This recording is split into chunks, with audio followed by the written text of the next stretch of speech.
ብሌንና ሰላምዬ ተገናኙ። እናትና ልጅ መሆናቸውን ሳሚ ይፋ አደረገ። ሳሚ ለሰላም ደውሎ እውነቱን ሲነግራትም አላምነው ስትል በአካል እንገናኝ አላት። ከዛም እያንዳንዱ ስለ ቃልና ስለ በተኃይሉ መረጃውን ሲያሳያትም ሰላምዬ የመጨረሻ ደነገጠች። እውነተኛ ልጅሽ ብሌን ናት በማለትም አሁን ብሌን ከነ ወይዘሮ ገነት ጋር ስለነበረች በቃ ልጅን ሄጄ ልቀበላት በማለትም ቀጥታ ስትሄድም አሁን ላይ አንቺ ቤት ሂጂና ለዳግም እኔ ደውዬለት ቀጥታ ይዟት ይምጣ፣ ያን ጊዜ ብሌንን ሰርፕራይዝ እናደርጋታለን ሲልም ደንግጣ የሆነ ነገር ብትሆንብኝ ስትልም ሰላምም እንደሱማ አይሆንም ቀስ ብለን እናስረዳታለን በማለትም እንግዲህ ብሌንን በሚገርም ሁኔታ ዳግምና ወይዘሮ ገነት ተመካክረው በደስታ ከሰላምዬ ጋር ይዘዋት ሲመጡም ቤት ውስጥ ሰላምዬ ተዘጋጅታ ጠበቀቻት። በዚህን ሰዓት እንግዲህ ከነሱ በላይ ደስታ የለምና ዳግምም ቃልን አፍቅረ እናቴን ወቅልኝ ስላለችው ተጨንቆ ስለነበረ በደስታ ተፍለቀለቀ። ወይዘሮ ገነትም የብሌን እናት በመገኘቷ ሁልጊዜ እየከፋ ስለነበረ ብሌን አሁን ላይ ከማንም በላይ ደስተኛ ሆናለች። ሰላምና ብሌን ተቃቅፈው ለቅሷቸውን ቀወጡት። አቶ በኃይሉና እንዲሁም ደግሞ ቃል እውነታው ሲታወቅባቸው ቃል ከቤት ጠፍታ እልም ድርግም አለች። ሰላም እውነታውን ስላወቀች መጨረሻ ሲኦል ነው የሚሆነው በማለትም ከዛ ከቤት ብን ብላ ጠፋች። አሁን ላይ አቶ በኃይሉና እንዲሁም ደግሞ ቃል ውርደታቸው በአደባባይ ተከናንበው፣ ነገር ግን አቶ በኃይሉ አሁንም ነገሩን አሳጣታለሁ ገንዘቧን እንጂ በፍጹም ለልጇ ልታደርገው አትችልም እያለ ብዙ መንገድ እየተጓዘ ይገኛል። ሰላም ውድና የተከበራችሁ የስኬት ሚዲያ ቤተሰቦች እንደናችሁ ላይ ሰላማችሁ ይብዛልኝ። ለዚህ ቻናል አዲስ የሆናችሁ ሰብስክራይብ ያደረጋችሁ ቪዲዮውን እስከ መጨረሻው ተከታተሉ። በጉጉት ስንጠብቀው የነበረው አደራ ቀጣይ ፓርቲ ዘመተናል። እንግዲህ እጅግ በጣም በሚያሳዝን ሁኔታ አሁን ላይ አቶ በኃይሉና ቃል ወጥተው ጎዳናም ወደቁ። ቃልን አቶ በኃይሉ በአንቺ እንዝላልነት ነው ሁሉንም ያጣሁት በማለትም እሷኑ መልሶ ወቀሳ ከሰሳ እያደረገባት ይገኛል። እሷም ብትሆን እኔ ምን አጠፋው ምን አደረግኩ ብትለውም ይሄ ሁሉ አንቺ ነሽ እያለ ቀውጢውን አፈላ። ቃል አሁን ወደ ድሮ ማንነቷ ተመልሳ ብሌን ላይ እንደዛ ስትጫወት የነበረችው ብሌንና ሰላምዬ ሲገናኙ እልም ድርግም ብላ ጠፋች። የሳሚን ፋይል ብትፈልግ ስላላገኘችው ሳሚ አቶ በኃይሉንና እንዲሁም ቃልን ጉዳቸውን ዘግዝኮ ለሰላም በመናገር እውነተኛ ልጇ ሳሚ ብሌን እንደሆነች ለሰላምዬ በመናገርም አሁን ላይ እንግዲህ ድሮም እኮ ውስጤ ይነግረኝ ነበር፣ ውስጤን አላዳምጥ ብዬ ቃል እኮ ልጄ አትመስለኝም በማለትም ለሳሚ ነገረችው። ሳሚም እንግዲህ በሚገርም ሁኔታ አሁን ላይ ለዛም ነበረ ብዙ እውነታ ስለማቅበት እኔን አግቶ ወንድምሽ አሰቃየኝ፣ ይሄው አሁን ጊዜው ደረሰና እኔን መጋፈጥ ሲያቅተው ብን ብሎ ጠፋ። በእርግጥ አሁንም እኔ ላይ ጉዳት ቢያደርስም ተሱ ውጭ ሌላ ጠላት የለኝም በማለትም ሳሚ ለሰላም ተናዘዘ። አሁን ላይ ዳግም የመጨረሻ ደስተኛ ሆኖ የሚገኝበት እንግዲህ እጅግ በጣም ልቡ የተደሰተበት ቢኖር አሁን ሁሉንም እውነታ እንግዲህ ዳግም ሳሚ ስለገላገለው ለብሌን ሲል ቃልን አፍቅሮ ሊቀርብ እንደነበረም ብሌንና ዳግም ተመካክረው ጭንቀት ውስጥ ገብቶ ነበር። ግን አሁን እጅግ በጣም ትልቅ ጭንቀት የገለገለውን ሳሚን የእውነት አንተ እውነተኛና ቁም ነገረኛ ሰው ነህ፣ ባደረግኩት ነገር በሙሉ በጣም ይቅርታ፣ ይህንን ሁሉ ያደረግከው በቃ አለ ዳግም ቃል ለራስ ብዙ ነገር ይዛ ነበረ። እናንተም ደግሞ ያንን ፍላሽ አሳልፋችሁ ባሰጡኝ ይሄ እውነት አይወጣም ነበር። ስለዚህ አቶ በኃይሉ እውነታውን እንዳወቁበት ስላወቀ ቃል አቀሳስራ አሳግታ ሲያሰቃየ ከርሞ ነበር። ለዛ ነው እኔም የሱን ጉድ ያወጣሁት በማለትም ዳግም እውነታውን አፈረጠው። በዚህን ሰዓት ለዳግም ሳሚ እውነታውን ሲያፈርጠው ዳግም የመጨረሻ ተገረመም፣ ደነገጠ። ከማንም ከምንም በላይ ደስተኛ የሆነችው ወይዘሮ ገነት በብሌን እናት ማግኘት ከዚህ ቀደም ለወይዘሮ ገነት ሳሚ ደውሎ እንደነገራት ወይዘሮ ገነት ይፋ ተዋጧል ብዬ ስጠብቅም እስካሁን ድረስ ተደብቆ ቀረ። አሁን ግን አቶ በኃይሉን ለመበቀል ብዬም ቢሆንም ግን ደግሞ እናትና ልጅ መሆናችሁ እስተመቼ ተደብቆ በሚለው እውነታው ይሄ ነው በማለትም ሳሚ እንግዲህ አፈረጠው። ውስጤ የሚለኝን አላዳምጠውና አልሰማው ብዬ ነው እንጂ እኔ እኮ የሆነ ነገር ውስጤ እየነገረኝ ነበር እያለች እንግዲህ አሁን ላይ የቃል ውሸት በሙሉ ለሰላምዬ ዘው ብሎ ታያት።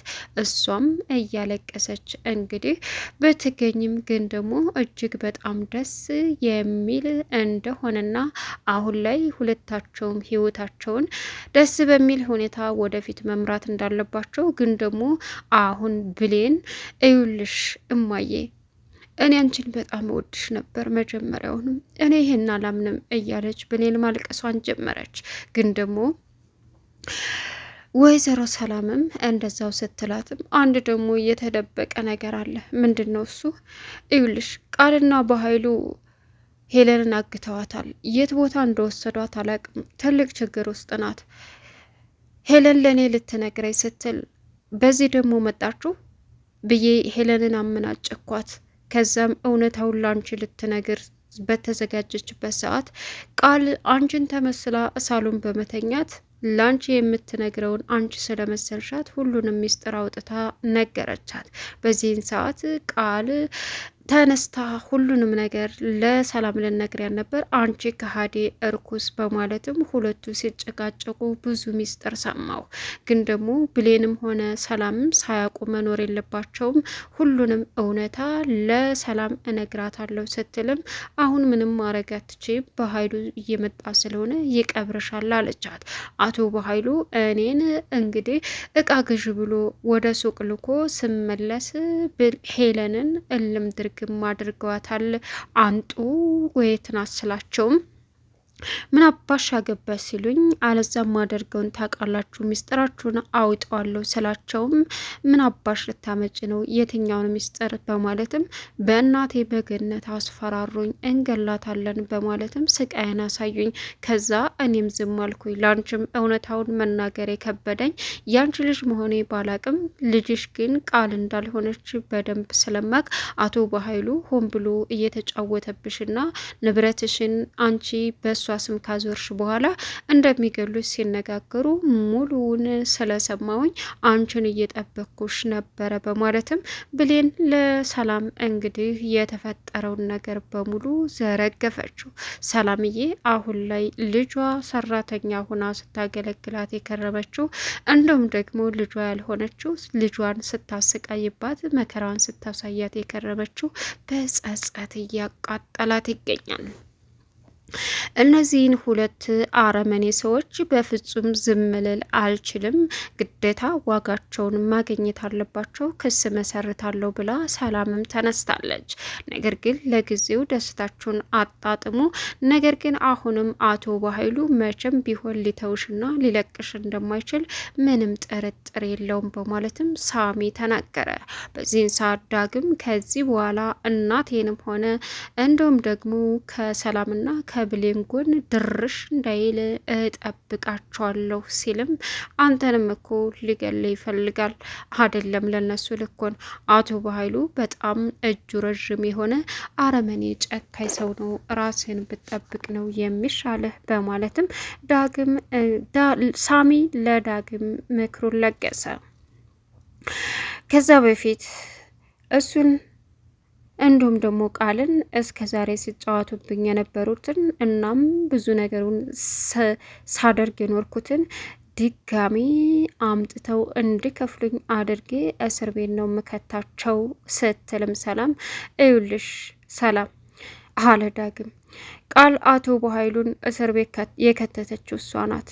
ለምን ቢባል እሱን እስር ቤት ከከተተች በኋላ ንብረቱን በራሷ ስም ከሆነ ልትወስድ ነበረ።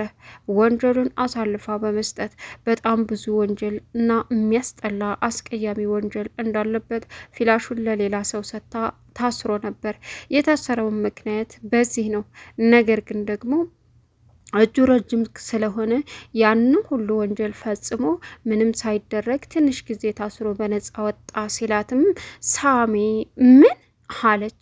አዎ ይወጣል ስላት እኮ የተረበሸችው መረበሽ የተለየ ነበረ እያለች እንግዲህ ወይዘሮ ሰላም ቀወጠችው። አሁን ላይ ቃል ምንም ኩሽታ ሳታሰማ በኋላ በጀርባ በመስኮት ዘላ ከዛ ቤት ወጥታ ሄደች። እናም በእርግጥ አቶ በኃይሉ እባክሽ እህቴ እያለ ነበረ። እናም እሷ ግን እህትህ ታሳዝናለች፣ ሰላም ላይ ይህ ሁሉ ግፍ መደረግ የለበትም ነበር የእውነት ስትለውም በእርግጥ ቃልን አንቋት ነበር። ለእሷ ደግሞ አዛኝና ተቆርቋን ሆንሽ እያለም አሰቃይቷን ነበረ። ግን ደግሞ አሁን ላይ እንግዲህ ቃል እየሰራችው ሴራ ራሷን ጠልፎ እንደ ጣላትም አመነች። እናም ዶክሜንቱ ሳሚን ለማሳሰር እየጣረች ባለችበት ሰዓት ከላፕቶፓ ላይ እልም ተደርጎ ስለተጠፋ አሁን ላይ ምንም አማራጭ ስለሌላት ወይኔ ጉዴ እያለች ከማልቀስ ውጭና የጨጓራ በሽተኛ ሆና እየዬ እያለች አሁን ሳሚን በምንም ነገር ልታስቆመውም ሆነ ልትከለክለውም እንደማትችል ስለገባት የተንፏቀቀች ውጭ ላይ በመውጣትም በእርግጥ ሰላምዬ ስታያት ከዳግም ጋር ይቺ ልጅ ምን እያደረገች ነው? ብሌንን እንደዚህ ይጫወትባታል እያለች ነበረ ሰላም። ዳግምን እንግዲህ ስትስመውና ስትላፋው አይታ ምን እያደረግሽ ነው ለማለትም ዳግም እስከሚሄድ ድረስ ጠበቀች። ሰላም ምንድን ነው አንቺ? ምን አርገሽ ነው?